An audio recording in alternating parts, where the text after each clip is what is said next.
The research ship Harmony's Edge moved slowly through space above a red planet.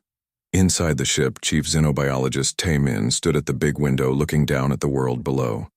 The planet looked angry with its dark red surface and 3 blood-colored moons hanging in the black sky.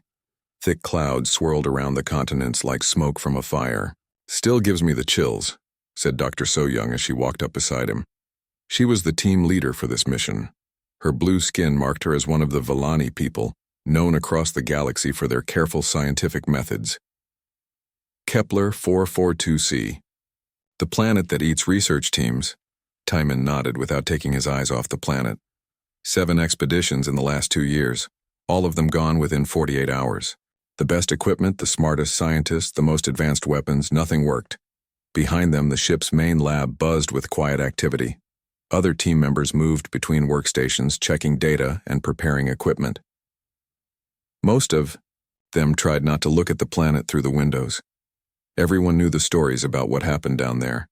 The planet was a death world. That was the official term the Galactic Conservation Council used for worlds where the life forms were so dangerous that landing was considered suicide. Kepler 442c had earned that title the hard way. Every creature on the surface seemed designed to kill everything else. The predators were huge, fast, and smart. They worked together in ways that scared even the best scientists. The new team member arrives today, So-young said, pulling up a data pad. "I still think this is a terrible idea." Tae-min finally turned away from the window. "A human, really? The council approved bringing a human?" "They did. His name is Jae-ho. He comes from Earth, from some place called the Amazon. The council says he has survived in places that would kill most species within hours. But he's just a human," said Korth, one of the ship's security officers. The big reptilian creature stood nearly 3 meters tall and had scales that could stop energy weapons. "No offense to their species, but humans are primitive. They barely have space travel. What can one human do that our advanced teams could not?" So-young looked at her data pad again. According to his file, he has spent his whole life in Earth's most dangerous places. Rainforests, deserts, mountains, Arctic regions. He knows how to survive where nothing should survive. The council thinks maybe we need someone who thinks like a predator instead of like a scientist. The conversation stopped when the ship's communication system made a soft sound. Transport shuttle approaching. Passenger Jae-ho requesting permission to dock. "Send him to docking bay 3, So-young said into her communicator. "We will meet him there." The team walked through the ship's long corridors toward the docking bay.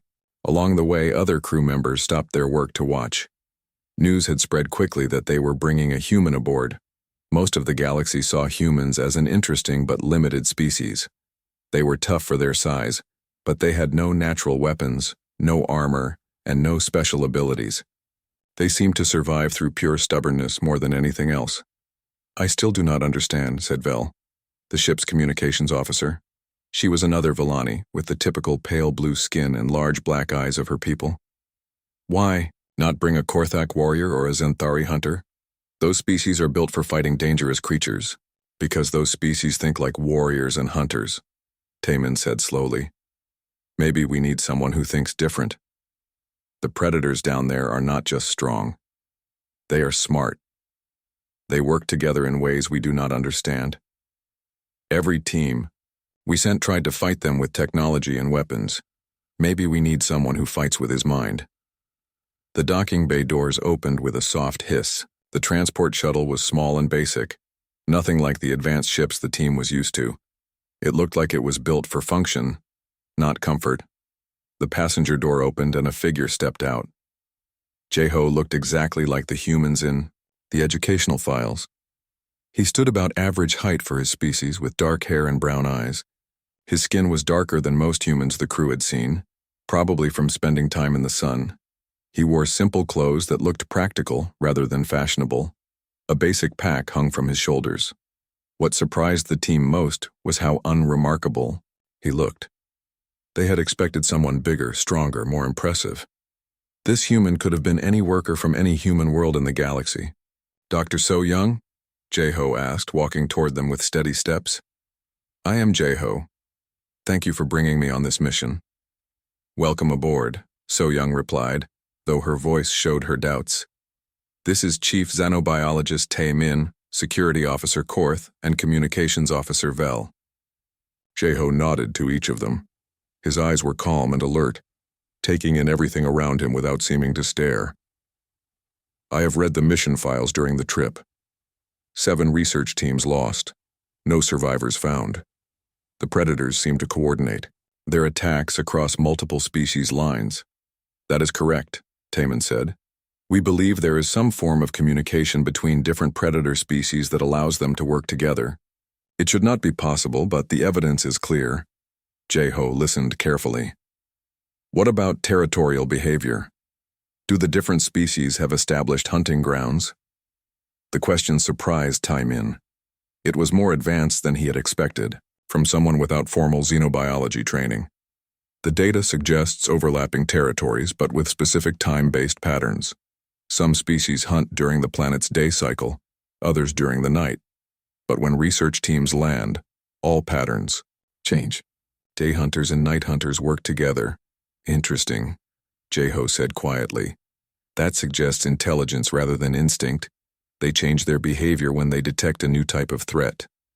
Vel looked at the other team members with surprise.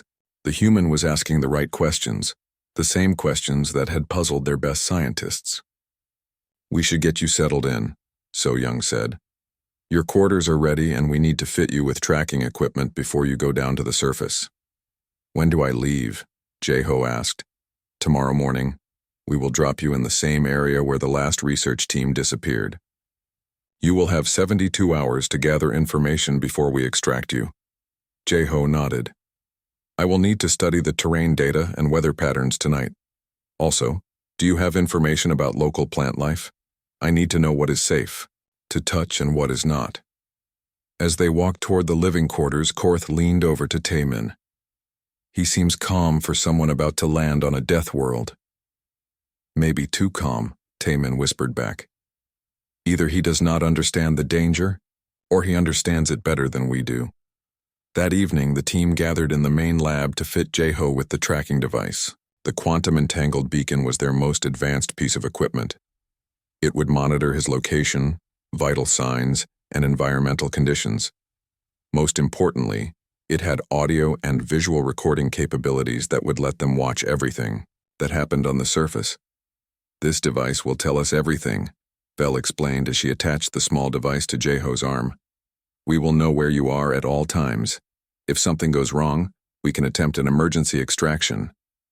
Jae-ho examined the device with interest. How many research teams had these trackers? All of them, So-Young answered. We recovered the devices from 3 of the teams. The others, we lost signal completely. What did the recordings show? The room went quiet. Finally, Tae-min spoke. Fast attacks, multiple predator species working together. The teams never had time to understand what was happening. Jae-ho nodded slowly. I will try to give you better data. As the human prepared for his mission, the crew watched him with growing curiosity. He spent hours studying the planet's geography, weather patterns, and the limited information they had about plant and animal life. He asked detailed questions about predator behavior that showed a deeper understanding than anyone had expected. Still think this is a bad idea? Tae-min asked So-Young as they watched Jae-ho work. Yes, she replied. But maybe a different kind of bad idea than I thought. He is not what I expected. What did you expect? Someone who would try to fight the predators with strength. But he is studying them like a scientist. Like he wants to understand them before he meets them. Outside the ship's windows, Kepler 442c continued its slow rotation, its red surface hiding the deadly secrets that had claimed so many lives. Tomorrow, one more being would land on that surface. But for the first time, the research team wondered if maybe, just maybe, they had found someone who could survive long enough to learn the planet's secrets. The human seemed confident. That worried them more than if he had been afraid. The morning came too quickly for the research team aboard Harmony's Edge. Dr. So-Young stood in the control room watching the final preparations for Jae-ho's descent to Kepler 442c. The human had been awake since before dawn, checking his equipment and studying the landing zone data one more time. "Drop pod ready for launch," announced Vel from her communication station. "Landing zone confirmed. Weather conditions are stable." Taemin looked at the planet's surface through the main screen. The red world looked as dangerous as ever, with its twisted crystal forests and dark valleys where shadows seemed to move on their own. "I still think we should wait for better conditions." "The conditions will never be better," Jeho said as he entered the control room. He wore simple clothes and carried only a basic survival pack. The tracking device on his arm blinked softly, showing that all systems were working. "This planet does not have good days. It only has dangerous days and more dangerous days." So Young turned to face him. "You understand that we cannot guarantee extraction if something goes wrong. The last 3 teams we lost, we could not even get close enough to attempt rescue." "I understand," Jeho replied calmly. "But staying in orbit will not solve the mystery of what happened to those teams. Someone has to go down there and learn how these predators think." Korth, the large security officer, crossed his arms. "The predators do not think. They hunt. They kill. That is what predators do." Jeho looked at the big reptilian with interest. "On Earth we have a saying. The best hunters do not just use teeth and claws. They use their minds. If these creatures are working together across species lines, they are thinking. They are planning." The human walked to the main screen and studied the landing zone. It was a small clearing surrounded by the planet's strange crystal forests. The crystals grew in twisted shapes that created perfect hiding places for predators. Previous teams had chosen the same landing spot because it was the only open area, large enough for a drop pod. "They all landed in the same place," Jeho said quietly. "That means the predators know this spot. They expect prey to arrive here." "Then why are you landing there too?" Vel asked. "Because I want them to expect me.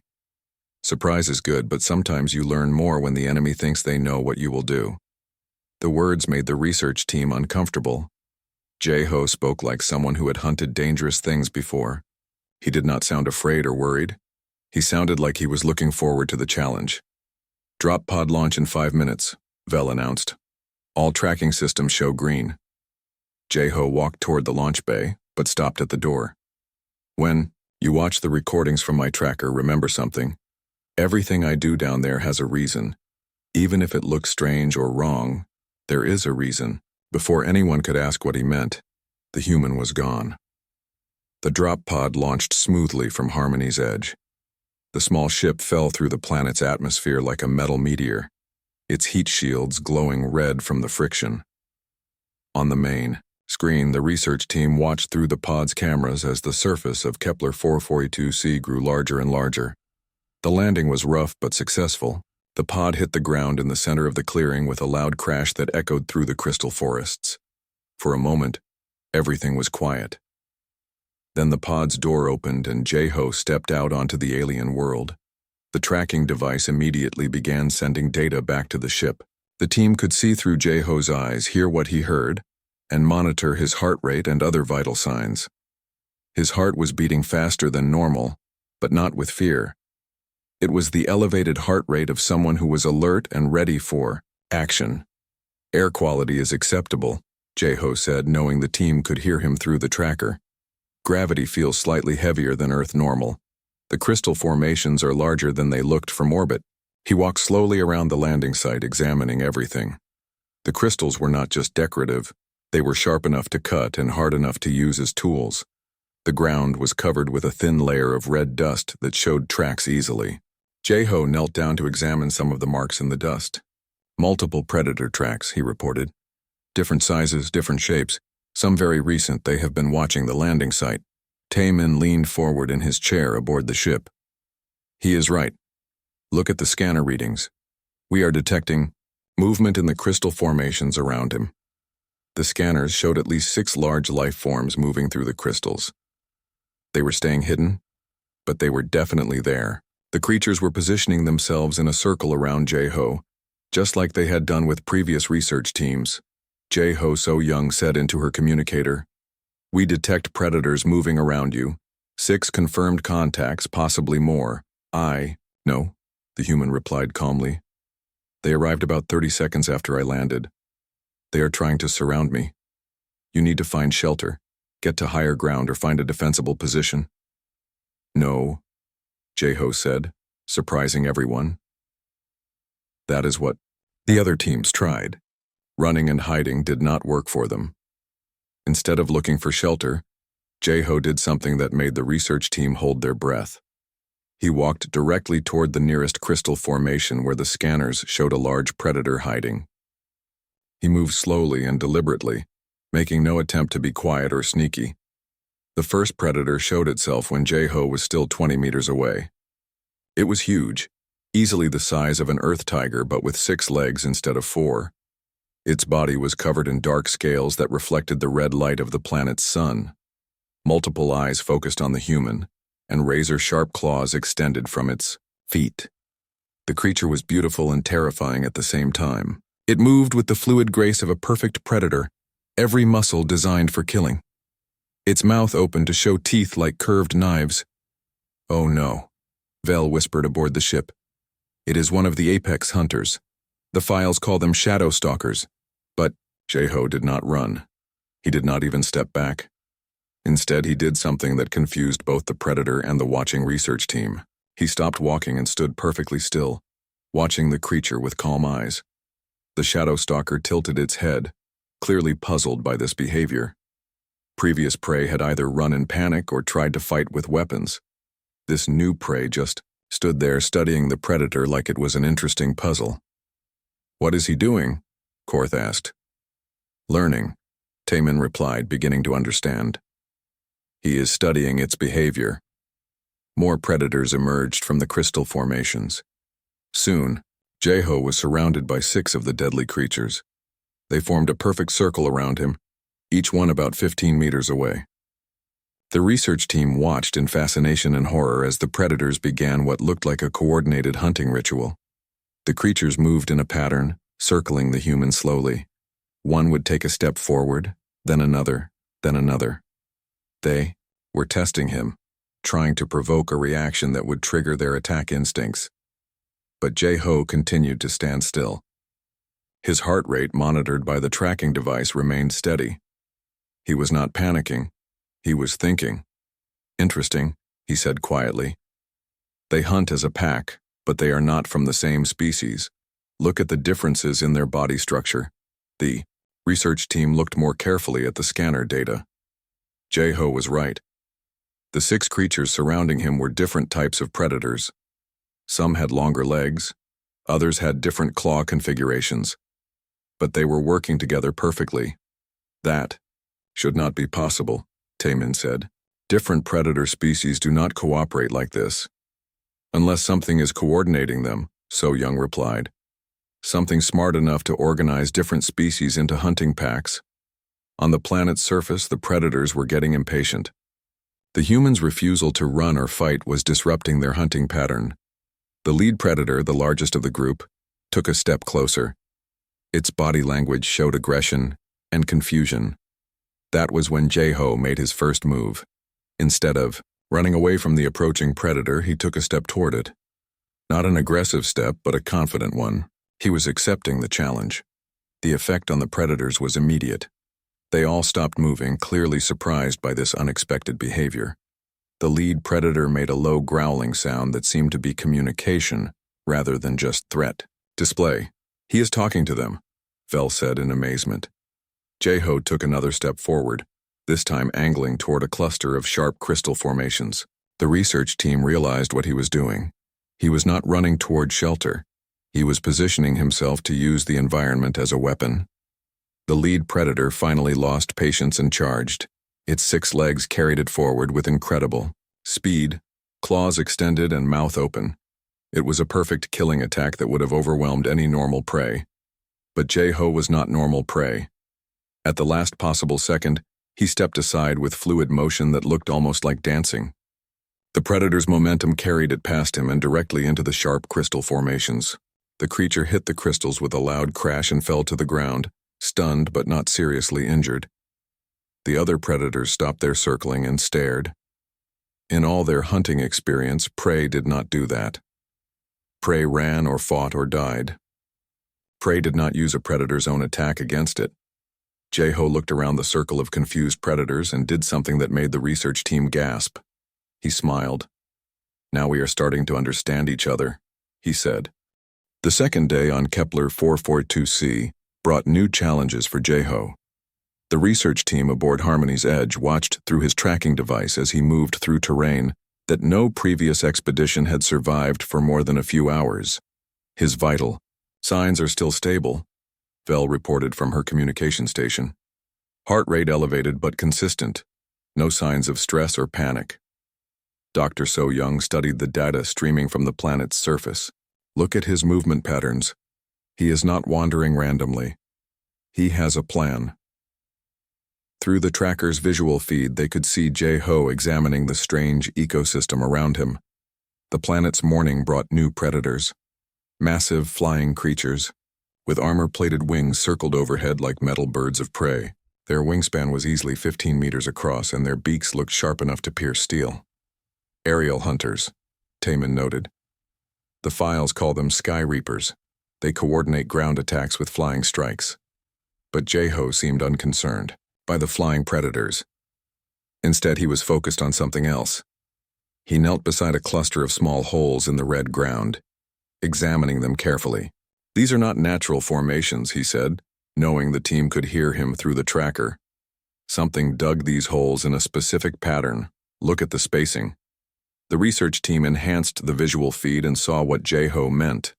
The holes were arranged in perfect geometric shapes, too precise to be random. Something intelligent had created them. "Trap systems," Jeho continued. "But not for catching prey. These are communication networks."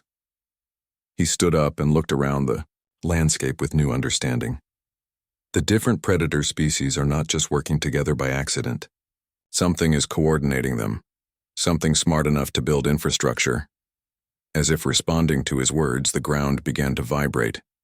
Through the tracking device, the research team heard a low, humming sound coming from underground.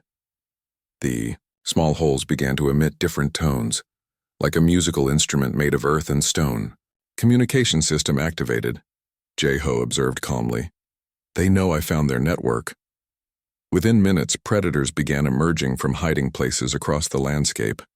But these were different from the creatures Jeho had encountered on his first day. These predators were smaller, more agile, and they moved with obvious intelligence.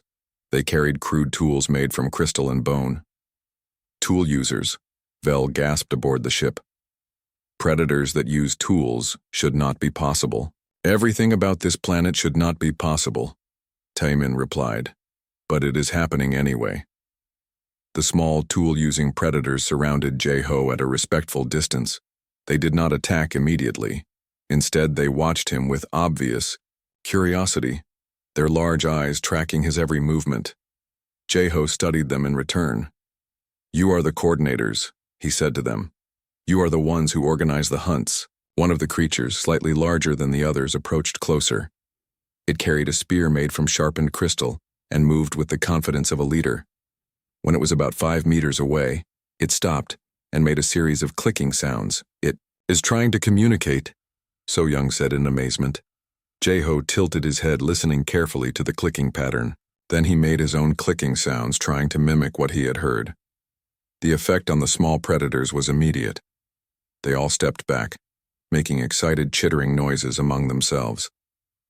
"He is learning their language," Korth said in disbelief. In real time, the communication continued for several minutes. Jeho and the predator leader exchanged clicking sounds, each trying to understand the other. Gradually, a pattern emerged.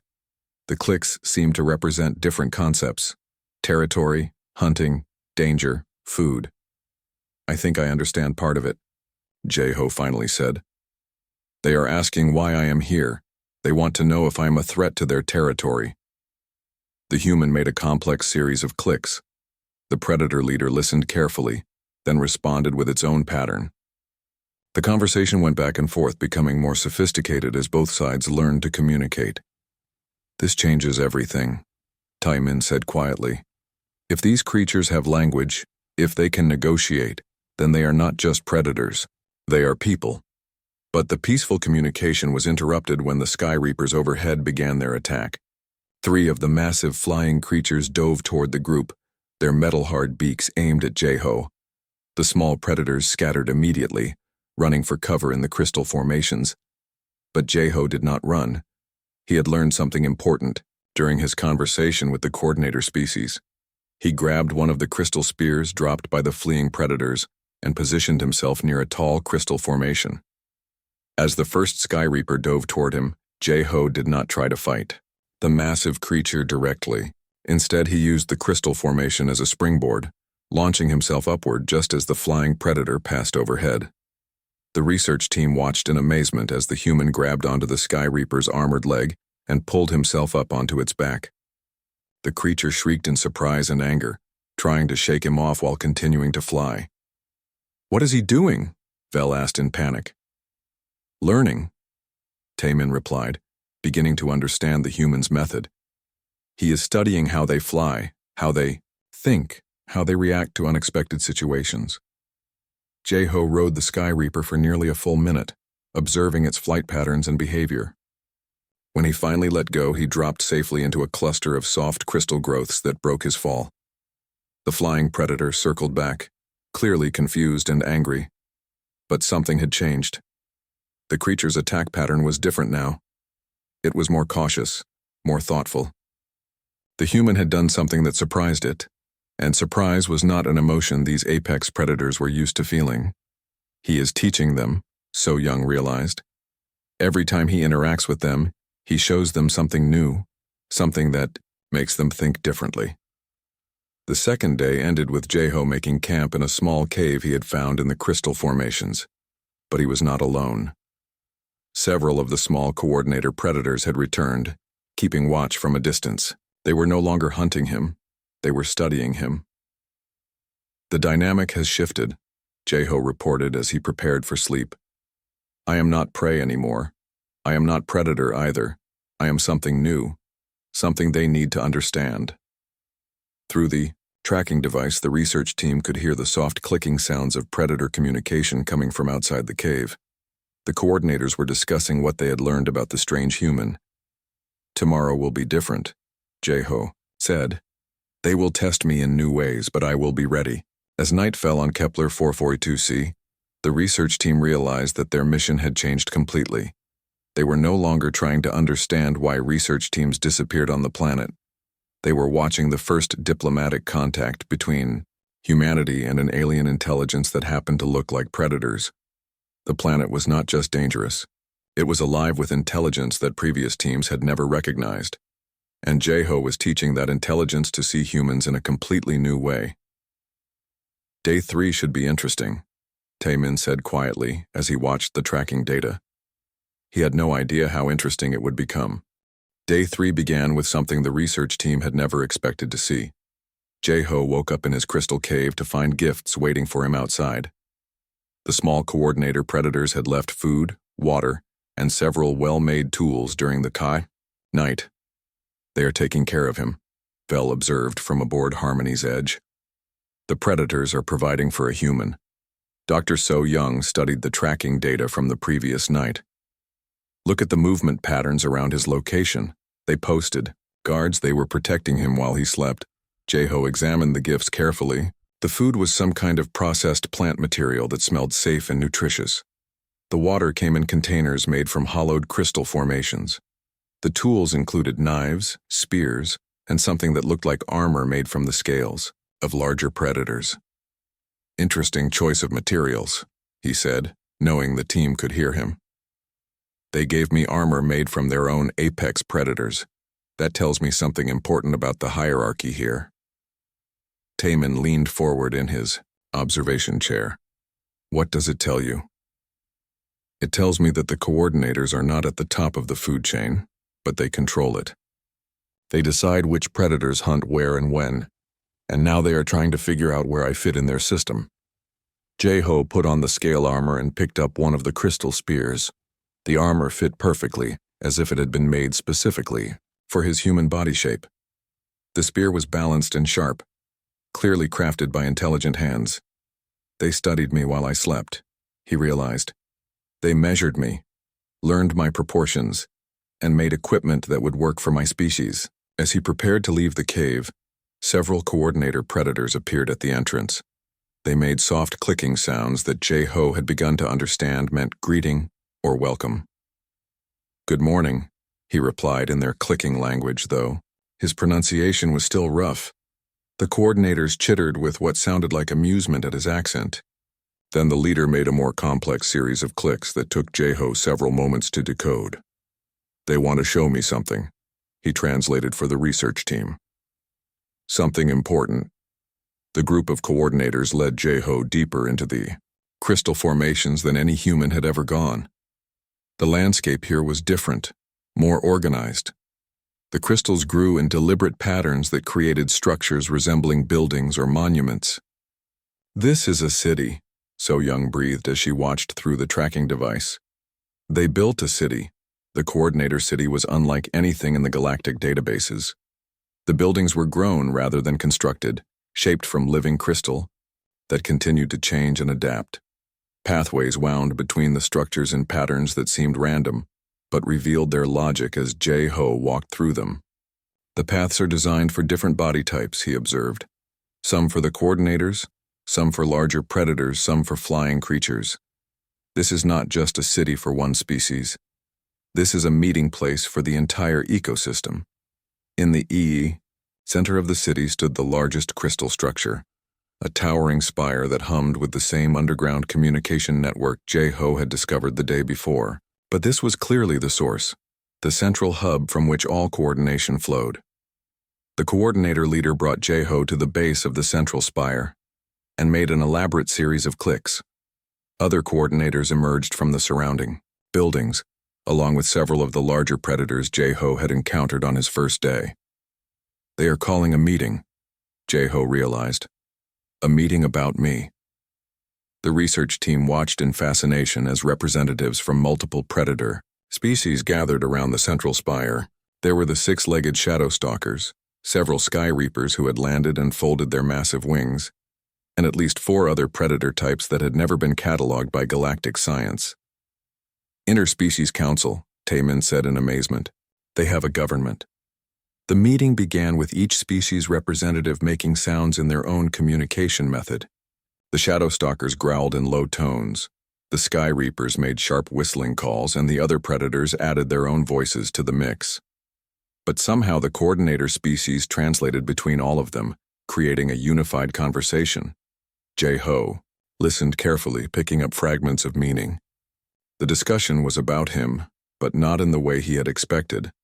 They were not debating whether to hunt him or leave him alone. They were trying to decide what he was. "They have categories," he reported to the research team. "Prey, predator, coordinator, and something else. A 4th category I do not understand yet." The debate continued for over an hour. Different species representatives approached Jay-Ho, examining him closely, testing his reactions to various stimuli. They seemed particularly interested in his tools and armor, and in how he had learned to communicate with the coordinators. Finally, the coordinator leader made a decisive series of clicks. The other species fell silent, listening carefully. Then, one by one, they began to make sounds that Jay-Ho recognized as agreement or acceptance. "What did they decide?" So Young asked through the communicator. Jay-Ho was quiet for a moment, processing what he had heard. "They created a new category. For me. I am not prey because I do not run or panic. I am not predator because I do not hunt for food or territory. I am not coordinator because I am not from this world. Then what are you?" "They call me something that translates roughly as teacher. They think I am here to show them new ways of thinking and being." The implications of this decision became clear immediately. The various predator species began bringing Jay-Ho examples of their hunting techniques, their tools, their methods of communication. They wanted him to evaluate their approaches and suggest improvements. "They are asking me to help them become better at being themselves," Jay-Ho said with something approaching wonder in his voice. "They want to learn from me." But the most surprising development came when the Sky Reaper representative spread its massive wings and made a complex series of whistling calls. The coordinator leader translated, and Jae-ho's expression changed completely. What did it say? Tai-min asked urgently. It offered to teach me how to fly. The research team watched, in disbelief as the massive Sky Reaper lowered itself to allow Jae-ho to climb onto its back. This time, instead of grabbing on during an attack, he was being invited as a student. The flight over Kepler 442c was unlike anything any human had ever experienced. From the air, Jae-ho could see the true scope of the predator civilization below. Crystal cities dotted the landscape, connected by communication networks that spanned continents. Hunting grounds were carefully managed and rotated to prevent overuse. The entire planet was not a chaotic death world, but a carefully organized ecosystem managed by intelligent creatures. This changes everything we know about this planet, So Young said quietly. They are not just predators, they are conservationists. They are managing their world's resources. When Jae-ho landed back at the central spire, he was greeted by excited chittering from the coordinator species. His flight had been a success, proving that humans could learn and adapt to their world. But as day 3 continued, something unexpected began to happen. Reports started coming in from around the planet. Predator species that had never interacted with the central city were sending messages through the communication network. They wanted to meet the teacher. Word is spreading, Jae-ho realized. They are telling other communities about me. The coordinator leader approached him with a complex message that took several minutes to translate. When Jae-ho finally understood, his expression became serious. They want me to stay, he told the research team. Not for 3 days. Permanently. They want me to help them prepare for contact with other species from the galaxy. What do you mean? Vel asked.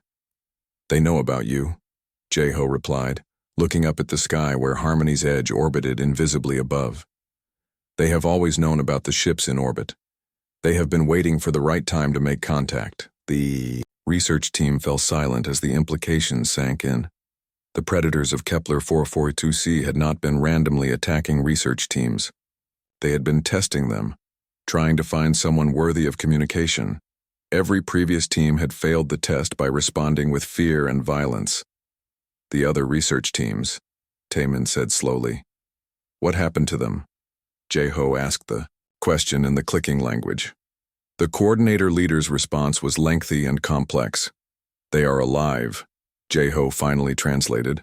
All of them. They are living in other cities across the planet, learning the local cultures.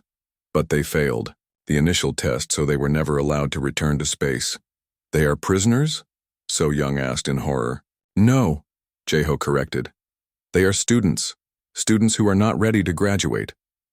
As the 3rd day ended, Jae-ho faced a decision that no human had ever confronted.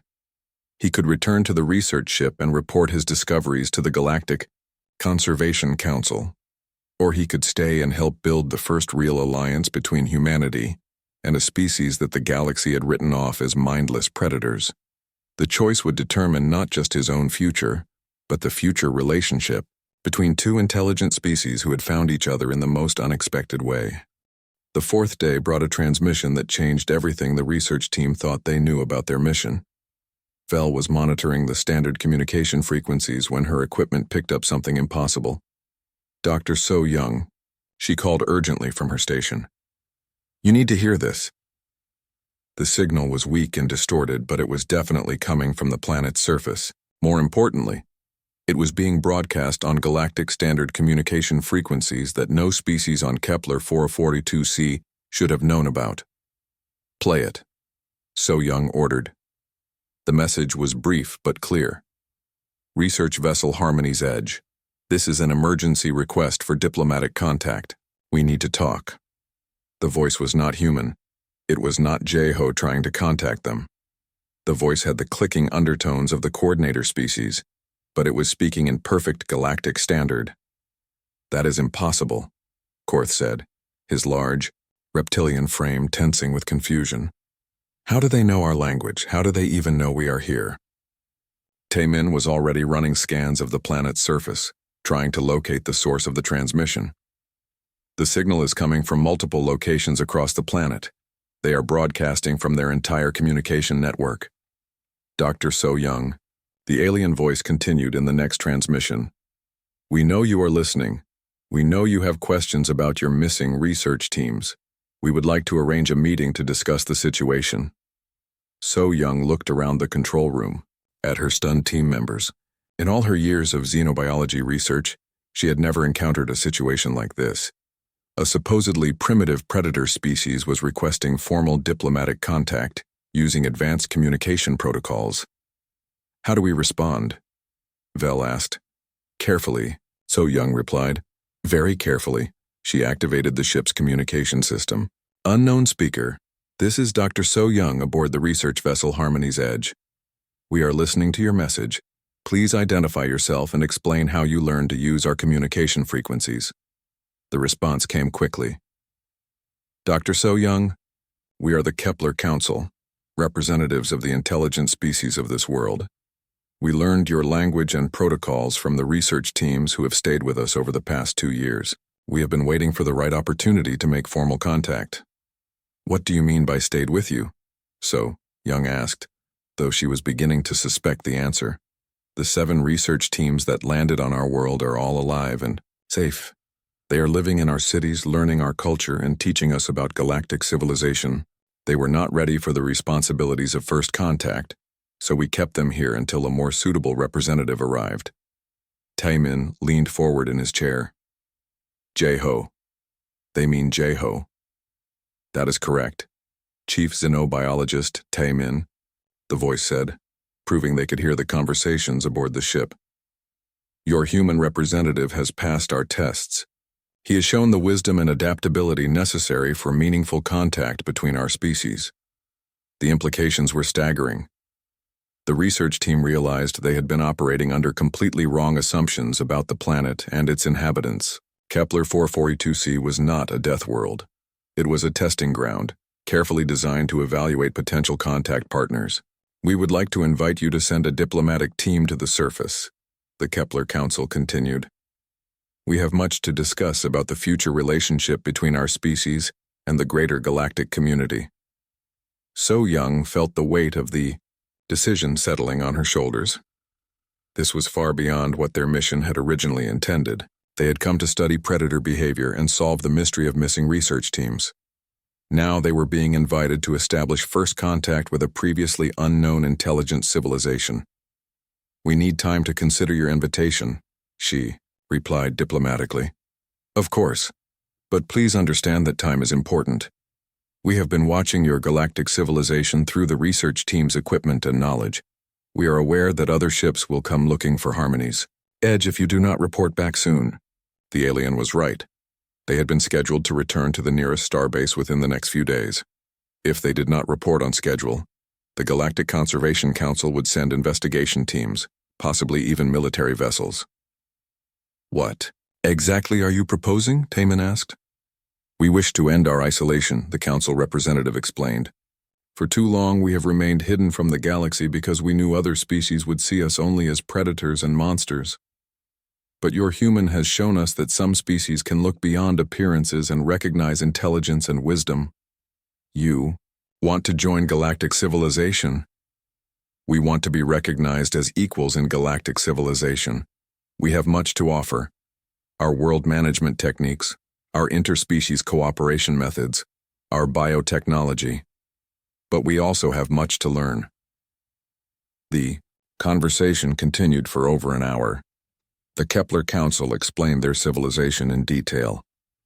They had evolved from multiple predator species that had learned to work together instead of competing for resources. Over thousands of years, they had developed a complex society based on cooperation, resource management, and continuous learning. The testing of research teams was necessary, the Council explained. We needed to find species that could see past our predator origins and recognize our intelligence. Most species fail this test because they respond to us with fear and violence. But the human succeeded? So Young asked. The human did more than succeed. He showed us new ways of thinking about ourselves and our relationship with other species. He proved that cooperation is possible between very different forms of life. Through the tracking device, they could see Jeho working with various predator species in the Crystal City. He was teaching them about galactic technology while learning their biotechnology techniques.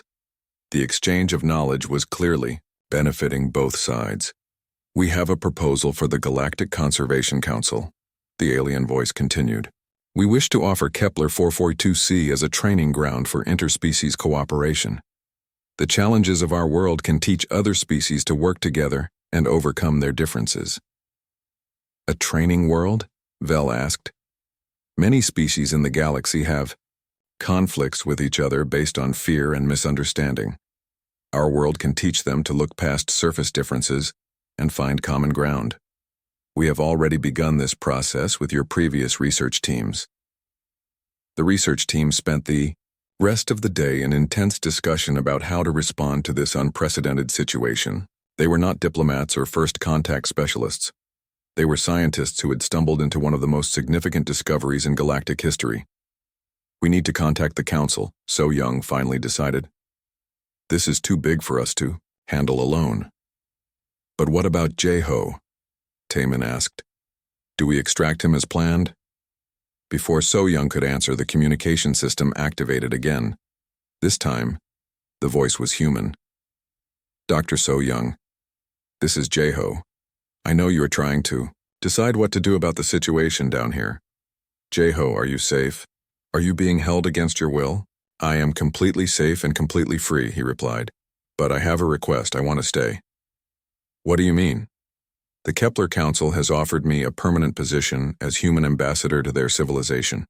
They want me to help coordinate the integration of their world into galactic society. It is the opportunity of a lifetime." So Young felt a mix of relief and concern.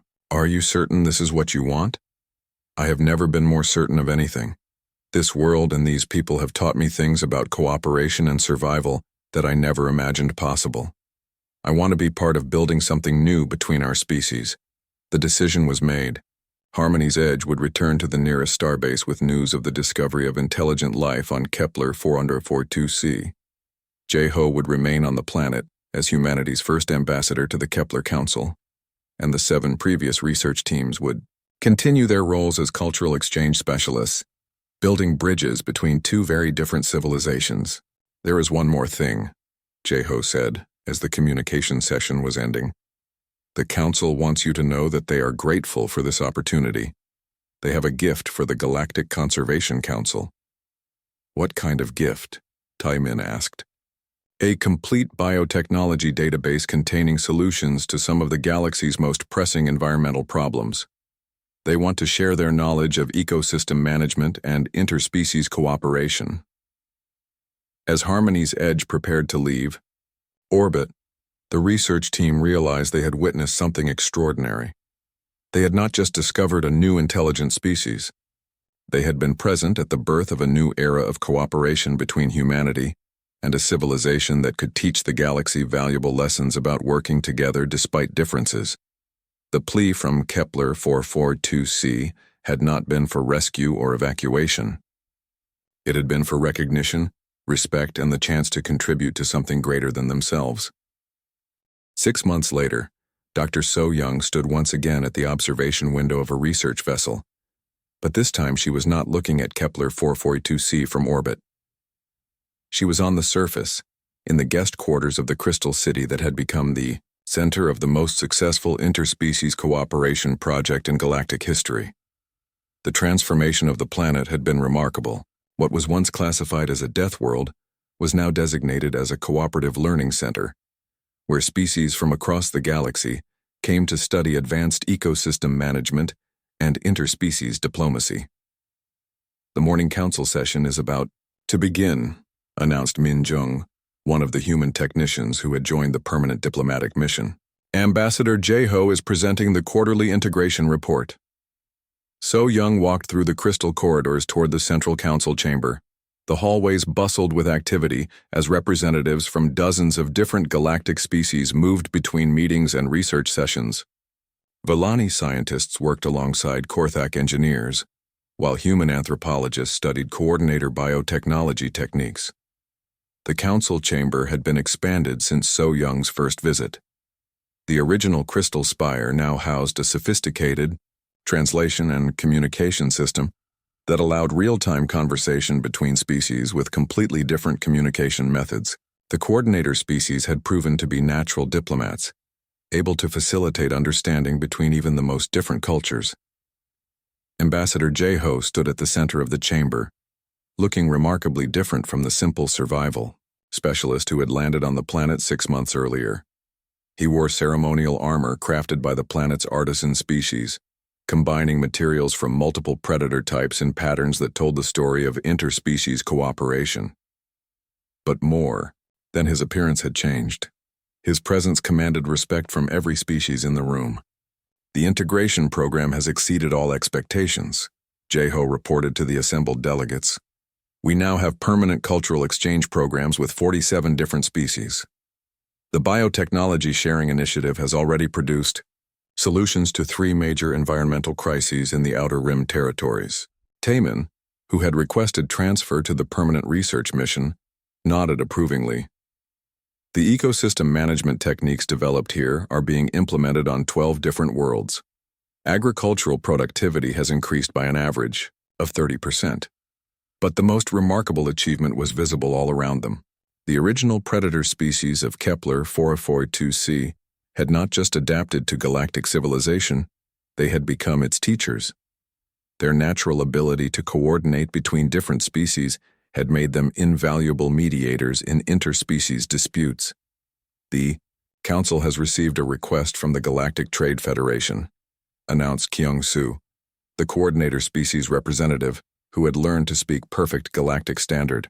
They want us to mediate a trade dispute between the Zenthari Union and the outer colonies.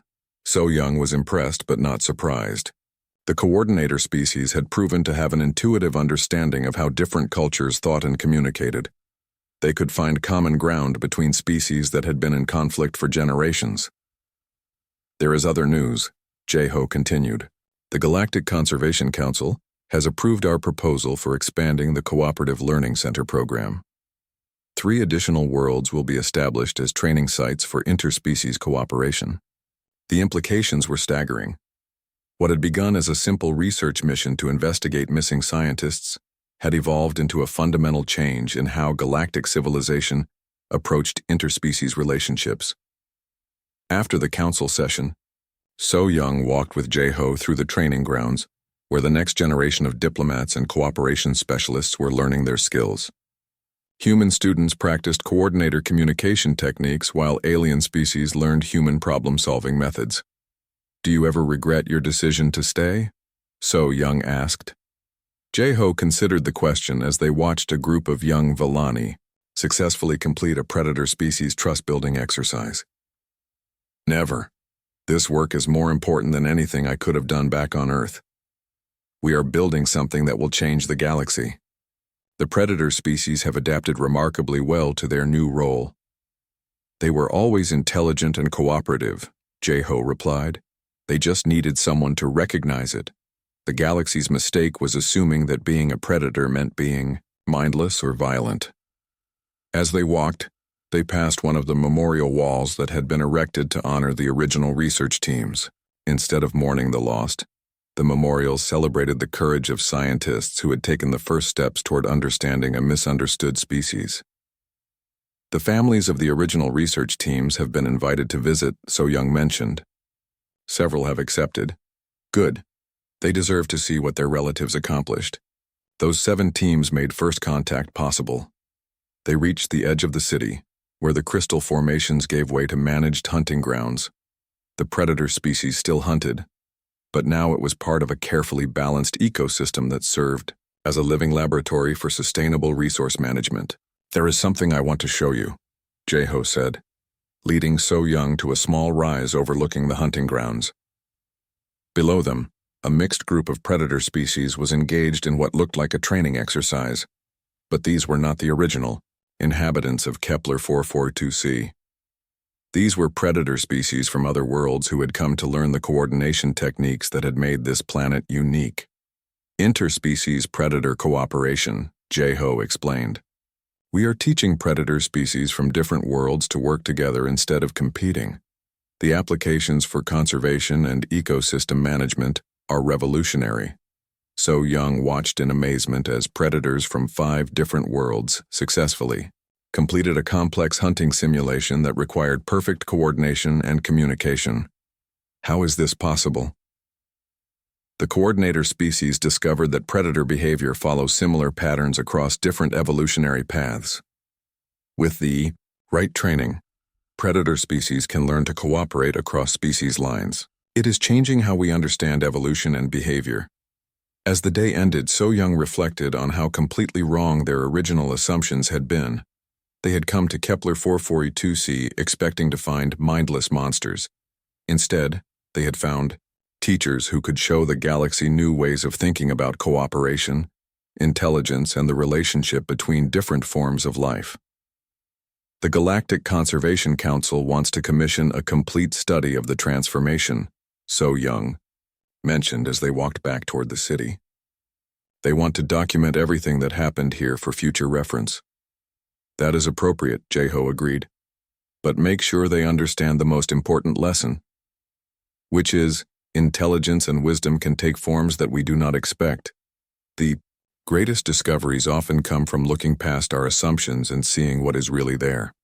That evening, the research team that had started this journey 6 months earlier gathered for dinner in the diplomatic quarters. Vel had become the head of interspecies communication research. Taman was leading the biotechnology exchange program. Even Korth had found his place as a security coordinator, helping to ensure the safety of the growing number of visitors to the planet. I have news from the Galactic Council, announced Minho, the diplomatic missions communications specialist. They have officially classified Kepler 442c as a protected cooperation zone. No military vessels will be allowed in the system without explicit permission from the local government. The local government being the Kepler Council? So Young asked. The Kepler Council, with Ambassador Jeho serving as humanity's permanent representative, Minho confirmed. The planet is now considered an independent member of galactic civilization. Jeho raised his glass of locally produced fruit juice. To the future of interspecies cooperation. To understanding beyond appearances, So Young added. To the courage to see intelligence in unexpected forms. Taman contributed. As they toasted their success, the research team realized they had accomplished something unprecedented. They had not just discovered a new intelligent species. They had helped create a new model for how different forms of life could work together for mutual benefit. Outside the dining hall windows, the crystal city glowed with bioluminescent lights as the planet's multiple species settled in for the night. Coordinator species tended to communication networks, predator species patrolled territorial boundaries, and representatives from dozens of galactic species prepared for another day of learning and cooperation. The transformation was complete. Kepler 442c had evolved from a feared death world into a beacon of hope for interspecies understanding. The planet that had once consumed research teams now produced the galaxy's most skilled diplomats and cooperation specialists. In his private quarters that night, Jeho stood at his window looking out over the crystal city he had helped create. The tracking device that had once monitored his survival now served as a communication link between him and the growing network of cooperation centers across the galaxy. A soft chiming sound indicated an incoming message. The holographic display showed the familiar face of Dr. So Young, who was preparing to return to the research vessel that would take her back to galactic civilization.